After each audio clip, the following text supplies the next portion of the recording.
Akademiks can't ride no wave. Out the world, I think you're better armed. So just still, don't believe me. Trust your gut on everything.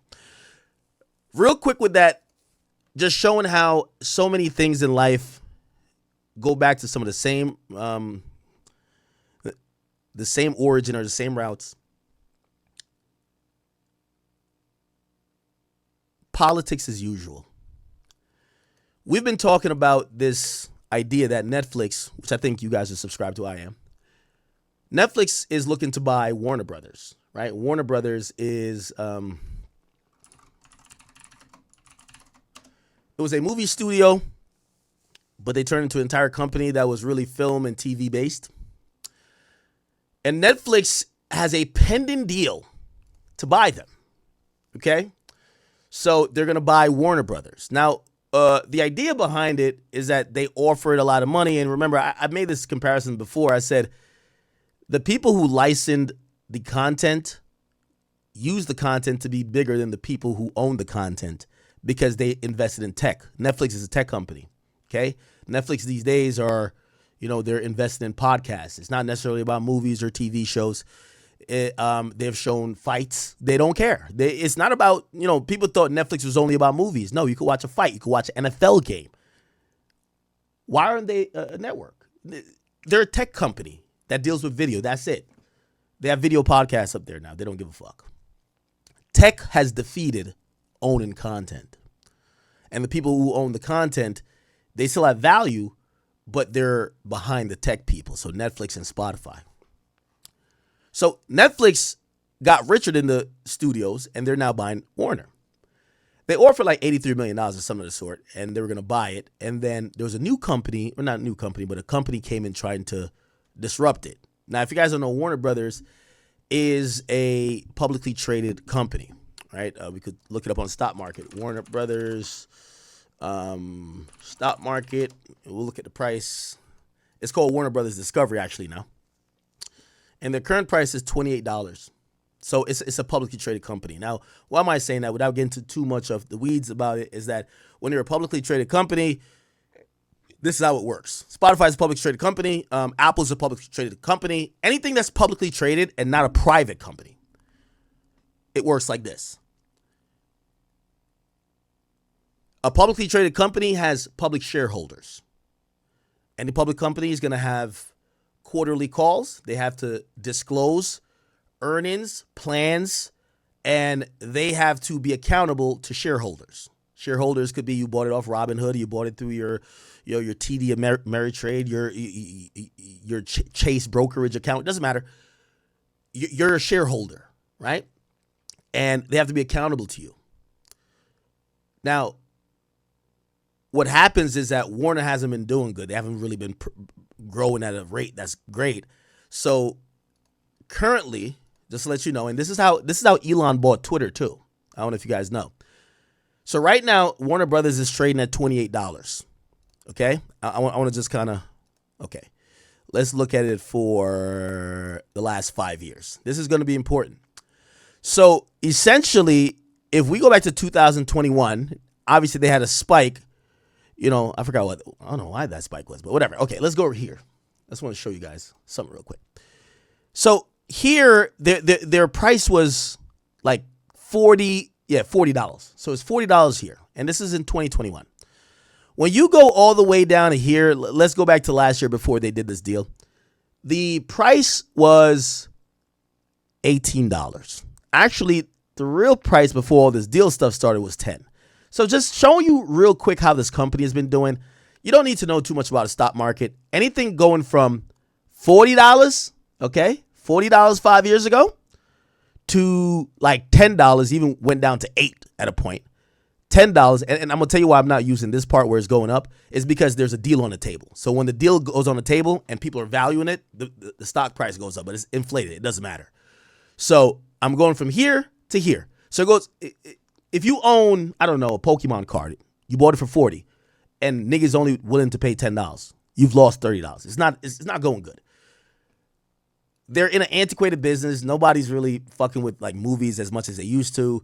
So it's looking bleak for the movie industry. They got catalog, but how much? I think Warner Brothers own like Do they own like no, they don't own what's the name of that bunny? Oh, let me see. Warner Brothers character. WB characters. Cartoons. Oh, yeah, they own these motherfuckers. Yeah, Bugs Bunny. Oh, yeah, they own Bugs Bunny. Yeah. So they own Bugs Bunny. I think, still. They might have sold it off. Who knows? So Looney Tunes, they own. Okay, bet. So that's the point. Like, I don't even know what little kids watch these days. It's probably just TikTok.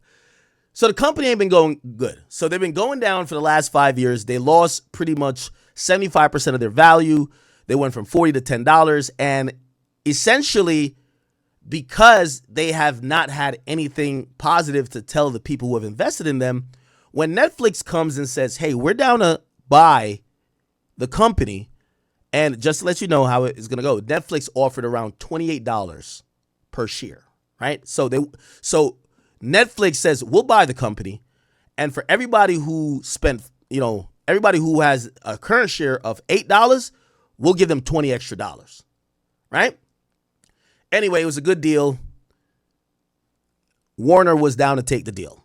So Warner was going to get bought by Netflix. Netflix got all the money in the world because we subscribe to them, and we're getting to realize that subscription is king. Right when the deal, obviously is a long way to get approved. But when the deal kind of get announced pending, there's another company that comes in, and it's Paramount Skydance. And I've kind of went down this before, so we don't have to go through all the things. The interesting thing that you guys should know is that Paramount Skydance, Paramount is a company that essentially got bought out by Skydance. What's Skydance? Skydance is owned by Larry Ellison, the guy who owns Oracle, that, doing all the AI stuff. The second, or actually fourth richest man in the world. His son owns Skydance, and Skydance bought Paramount, okay?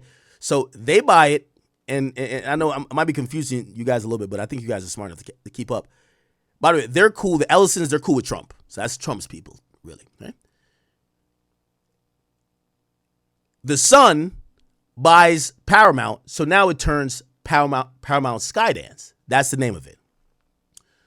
They come in when Netflix is trying to buy.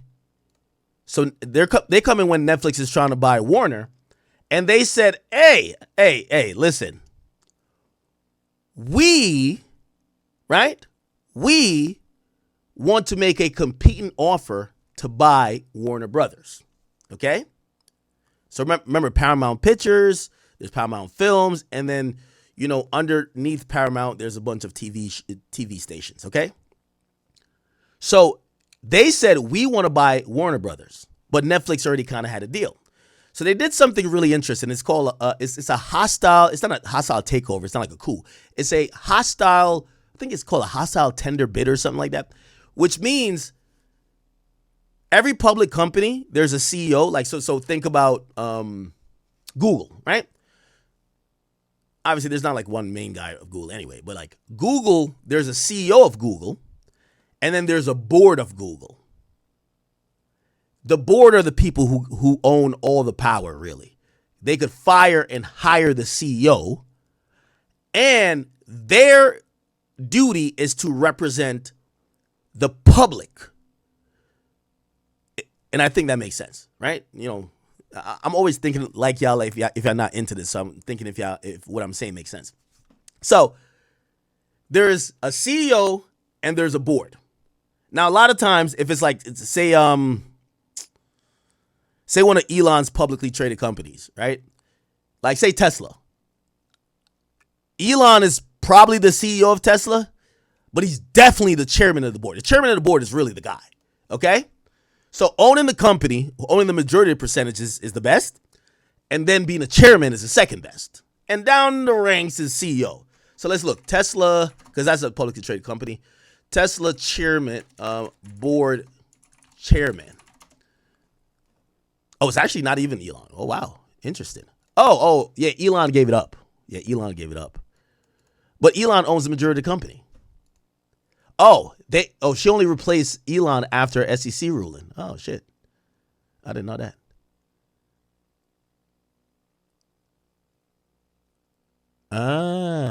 Okay. All right, bet. So, but basically, Elon's running shit, man. Like, you know how Elon's moving. He moves like a gangster. Sorry, you guys kind of understand like how publicly traded companies work. So, long story short, short story shorter. Netflix is trying to buy this company. They kind of agree, like, oh, okay, that's a good, shit. You're giving everybody for every share $20 extra. Fuck, like that's a good deal. We went from $40 to like $8. Now you're saying you're down to pay what everybody's currently paying for $8, $28. Fuck it, we'll take the deal. Paramount Skydance comes in and they said, whoa, wait, we'll pay you more. They're like, we'll pay you more and we'll pay $30. Now you might be like, $28, $30, that's the same. No, that means tens of millions or potential billions of dollars. Actually, not even it's tens of billions of dollars. Also, Netflix don't want the TV stations. They're like, those are garbage. Like, we don't give a fuck about like your TV stations. Paramount wants the TV stations too because Paramount already has TV properties. Netflix don't own no TV stations right now. So Paramount comes and says, we'll pay more and we'll buy more of what you own. And because they kind of agreed to a deal, the board already kind of agreed or greenlit a deal with Netflix. It's called this hostile like bid because Paramount put it to the investors. So if you own the stock on the stock market, they looked at you to say, hey, your board that should represent your interests are about to take a deal that you get less money. Now, remember, people usually don't have one share of, any stock. So let's say you own, 1,000 shares of this. I just want to show you how much money would be different. So let me look at, I know I'm definitely getting to the weeds a little bit, but I think it's worth it. And then we're going to Dirk afterwards, so don't worry about it. So just to let you know, so $28 per share, right? Say you own 1,000 shares, right? So currently, let's say it was worth, even though it's at 28, let's say when the deal was agreed on, it was $8. So 8 times 1,000. So if you liquidate all your shares, you would get 8,000, right? Now, when Netflix says it's going to buy it, it says we'll pay 28 per share. So now, of course, the people who are watching this shit lose money all these years. $28 times 1,000, that's a $20,000 profit. Yo, sell this motherfucking company. I'm good, right? It's like somebody just bailed you out. I'm good. $8,000 I could liquidate right now when you're on the open market not sold, or they're going to buy you and they give us $28,000, sell this shit. But then you get essentially, you get Paramount Skydance that says, yo, we'll pay $30. Now, the math is easy. 30 times 1,000 is 30,000. Now, remember, these are regular people that's investing in the public stock market. They just want the most amount of money. So like, whoa, hold up, Netflix. We don't give a fuck about who buys this shit. Give us the 30 bands. We want 30 bands, not 28, 30. Now, Netflix is saying it's not really down to go up on their price. They're saying, we'll give you 28 and that's it. And hey, we kind of like had this little head nod handshake agreement. We want to stay at 28. Well, Paramount said, well, we're down to give you 30 bands, right? Or we're down to pay $30 per share. So if you had owned 1,000, you would get 30 bands instead of 28. That's $2,000. That's bread, right? Cool. Now, they even said they will go up even more. So people like this Paramount Skydance thing. And here's where politics get into it. Big politics. So one of the main things in them bickering and fighting on who's going to buy Warner Brothers, Netflix, or Paramount has said, hey, Netflix is creating this monopoly. And also they're looking to almost end a part of, the film industry that they could get everybody over to Netflix and create this monopoly that in a capitalistic level under democracy, it's illegal, right? They're basically trying to kill all competition and force everybody to them. So they're making a point, and I don't know if again, I'm trying to slow everything down, but if you know business, you'll understand what I'm saying. When you're going to make these type of deals that's worth billions of dollars and these industries that matter, the government has to approve it.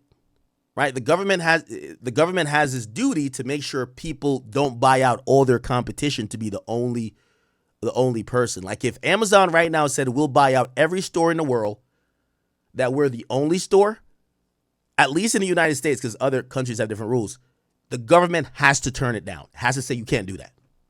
It's kind of like, anybody watch the NBA? Remember when they were about to send motherfucking Chris Paul to the Lakers, and we all knew that was going to be a ring for Kobe?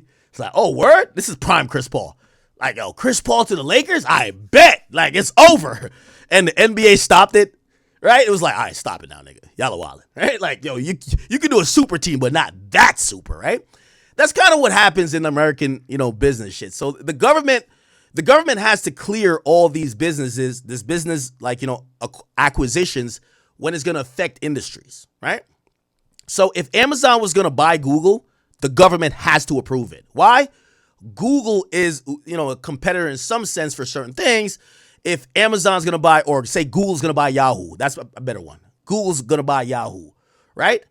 Got to get cleared, right? It's like if Apple was going to buy Microsoft, it has to get cleared, because if you've now eliminated the second most, competitive person, what you've done is you've done the KD move. You've went from the fucking, from the OKC Thunder to the niggas who won, right? Or the niggas, all right, you get what I'm saying. Okay, so this is where politics comes in. So because the government is now involved, because the government essentially, no matter who they pick, Netflix or Paramount, to buy Warner Brothers, it has to get approved by the government. So the government, and we all know Trump, this is why Trump is a bad man. Trump don't play fair. Trump knows his approval is needed for this deal to go forward, and is going to happen during his administration. So you know what Trump does? He's throwing around that weight. Kind of behind the scenes, but he says certain shit too publicly. Like what? Trump never Trump is an old nigga. He's an old white dude, bro. Like, if you ever seen when he's responding to media, even when he says fake media, Trump is like an old white grandpa that watches, he used to watch Bill O'Reilly. He watched, Larry, what's the guy named Larry? Fuck. He watches all these late night shows. So anytime when people would diss him, this is why you hear him say like, oh, that failing TV show, blah, blah. That's the media he cares about. He's from that era. So Paramount is hoping to get the bid for Warner. Netflix is hoping to get the bid for Warner. And Paramount just went, forth with what's called an antitrust review. And the Department of Justice, remember I told you who controls the Department of Justice? Trump, Pam Bondi, DOJ. The DOJ cleared the review for Paramount saying, hey, if they did buy it, we approve. Which, by the way, leaves it open to say the government wouldn't block this deal. Now, remember, when you get into these $1 million deals or $1 billion deals, they actually put in a contract to say if the deal don't get finished, you have to pay. You have to pay like a separation fee, which the investors would have to eat. So like the investors and the board who's represented them has to make sure these deals, whoever's going to buy this company is going to go through. Has to make sure. So the government already saying, hey, we clear them. Now keep in mind about clearing them. The Ellisons, remember, it's the son of Larry Ellison with Oracle. His name is David Ellison that owns Paramount, Skydance. That's Trump's man. So it's like, wink, wink, head nod. You know what I mean? So he gets cleared, right? However, they always say don't look a gift horse in its mouth.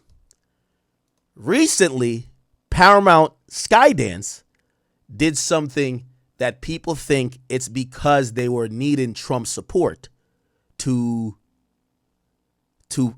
Trump support, which means the DOJ would pass their antitrust review to potentially get to a sale. They think that the company has done some shit to appease Trump, and it came out like this.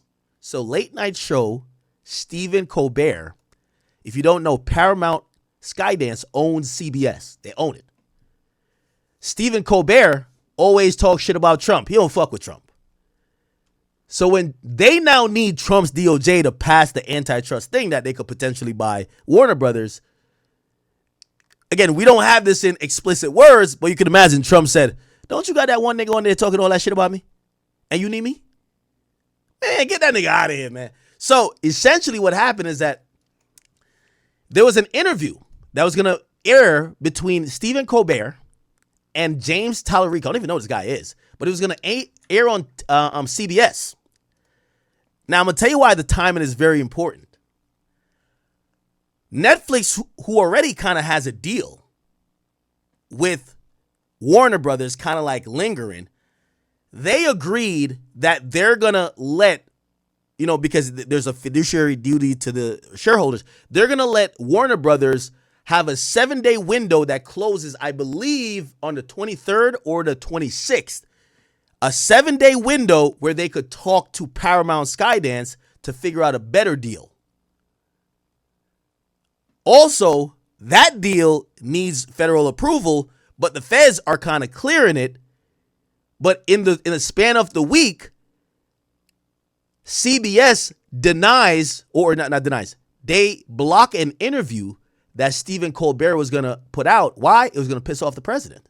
If you piss off Donald Trump, his DOJ might say no to that shit, which now billions of dollars are out the window. So essentially, StePhen Colbert gets his interview canceled. I don't know. Let me see who this guy is. James Tallarico? I don't know who he is. But he's probably an anti-Trump guy. Let's just look up what he said about Trump. It's kind of just so funny because it's so much politics. So buying this company is all about who disses Trump. What he says. Let me hear what he says. Banned from television last night and back on television tonight. With us is Texas State Representative James Tallarico. He's a Democratic. Oh, yeah, he's Democrat. Trump don't fuck with him. Candidate for the United States board from here, especially finally. Let's hear how he talks. And their billionaire friends are trying to silence me and yeah, you don't fuck with Trump. Get him out of here. So basically, Trump was like, man, get that fuck nigga off y'all station if you want me to approve this shit. That's basically what it is, right? And CBS tells their late night host, StePhen Colbert, hey, we can't air this fucking thing with this guy who's probably going to talk shit about the president because we have 7 days to offer something better than Warner, and we need them to approve it. The government, you talk shit about Trump, he takes it personal, it's over for you. So anyway, they cancel the interview, and StePhen Colbert actually addresses it because he's mad. But what could he do, nigga? You're an employee, right? Listen. Here we go. Hey, and by the way, I know some people be like, yo, we know you fuck with Trump. We know this isn't a partisan take. My thing is this. You remember when Democrats were in power and Democrats were like, yo, if y'all niggas on some right-wing shit, we're censoring you on social media. We're going to just whatever. Well, Trump is in power. And I'm going to be honest with you, it's not like he's like, oh, no, say what you want. They're both the same. That's my point. They're both the same. So when you get the Democrats in power, they hit up the tech executives, right? And say, y'all better motherfucking silence these niggas and put some censorship on there. Stop boosting their profiles. This shit getting out of hand. When Trump is in power, what Trump cares about? Late night TV, nigga. He tells them, yo, get this nigga the fuck off the airwaves if you need me to do some shit. It goes to show Democrats or Republicans, everybody's just in it for themselves, man. There's no good. Just remember that. There's no like, these are the good guys, those are the bad guys. It's wherever your self-interest lies on whatever perspective. That's it. They both do the same shit. The Democrats censor and Trump and them, if you start talking that fuck shit, So remember this. So there was an idea, right? Because so much of political funding is about paying for ads and stuff like that. That when Donald Trump did the 6ix9ine method of, yo, I'll just be ridiculous or be entertaining and everybody's going to cover me for free. A rule came down to say, okay, it's one thing if someone's making the news. It's another thing if you're interviewing these people and you're doing it as Fox News or you're doing it as CNN. You guys have to give them equal amount of time because otherwise the media which is, media is protected. Like, obviously we've seen it with Milagro. Like, media gets protected. You're in the Constitution. It's the First Amendment. Freedom of speech, freedom of press. So because you're protected, they could actually require certain things of you. You got to be fair, right? And apparently this rule never applied to late night show hosts. But it's Trump in that bitch, nigga. Fuck the rules, nigga. What the fuck? Yeah, nigga, you ain't about to get my op on there while y'all need my approval. Fuck all that. And really what happened is he probably just strong-armed the company, and the company explained it to him. You're an employee, my nigga. Like, shut up. We not trying to air that shit. So essentially his boss told him, of course his boss probably knows he's going to go on air and try to snitch on him. His boss told him, like, yo, bro, we have this technicality, so we can't air this interview. Which, by the way, this never goes good. Like, it's like, yo, chat, in the history of things, and by the way, in one of my next monologue about, like, business and how certain shit works, I'm going to get at, well, not get at, but I'm going to address the what's that crew from TNT? Like, Charles Barkley and, like, Shaq and everything. Yo, bruv. Yo, y'all seen what the NBA did to them niggas? Them niggas was on there talking about, yeah, these niggas is trash. Yo, the basketball is terrible. Like, yeah, all right, nigga, get the fuck on out of here. Yo, the NBA got them niggas out the paint. Yo, that's business, bro. Like, nobody give a fuck about your opinion. If you want to have an opinion, be independent. Yo, they bought them little TNT niggas out and be like, yo, man, y'all niggas stay at home, nigga. Gramps, stay in your chair. Nigga, I showed up to a Knicks game where LeBron was playing. It was going to be televised. Nigga, they had T-Mac out there and motherfucking Vince Carter, nigga, and Carmelo. They don't want Shaq. And again, I like Shaq and, Shaq don't like me. I like Shaq and Kenny and, what's the nigga name? And Charles Barkley. But, yo, the NBA and ESPN is like, man, fuck them niggas. Yo, your boss runs shit. That's what it is. So CBS, he's trying to expose. This didn't air, by the way. This isn't air, I think. They're posting it to the YouTube because the YouTube technically isn't, the airwaves that's owned by CBS. Even though the YouTube channel is probably owned by them, but, in his contract probably says that he has some type of publishing power. So he's trying to call out his boss. Here's my thing. When you're a worker, you can't call out your boss. The only thing you can do is quit. Get out of here. You can't fight the system while being in the system. It's like Colin Kaepernick. What, you gonna fight the NFL while being in it? This is what happens when you finna get fired. Yo, the funny thing is, and again, I know some of y'all, I don't care what part of the aisle you kind of fall. The reality is this, man. Yo, these niggas be trying to fight the system while in the system. It don't work like that, bro. He's trying to expose CBS while at CBS and kind of like trying to signal to the audience like, no, I can't do what I want to do. Nigga, well, quit and go be Candace Owens. Candace Owens, they were doing that to Candace Owens at Daily Wire, even though that was in a mainstream outlet, and Candace Owens quit. I'm out of there. Peace, niggas. They were doing it to Piers Morgan. Peace, niggas. Bruh, you still in the establishment, bruh. How you gonna expose CBS at CBS? Come on, dummy. They made me do it. I didn't want to. Now, and I'm telling you, obviously, he probably has a lot of money in his contract, and they don't want to look bad and lose their viewership. But I'm pretty sure Trump is going to call over to Paramount and say, hey, listen, if there's a final decision that's needed, I got y'all niggas, fire this fuck nigga. And they're going to fire him so fucking quick. But he's probably going to get paid. That's the thing, right? So, they're trying to tolerate him. He has some type of, good thing for his contract, he has some type of power and leverage and shit like that. But I only say this to say, and I don't want to keep regurgitating this. The point of me even covering this is to show you that essentially censorship still is alive. It's always politics as usual. There's no side better than the rest. Yes, we could say that the Trump administration, which they did, and we're going to talk about the Epstein files a little bit later on. They did, they've been playing a lot of games. There's a bunch of lies, and they're acting, I ain't going to lie to you, they act mad guilty. But we could also say the same goddamn thing about the Biden administration, who is Democrats.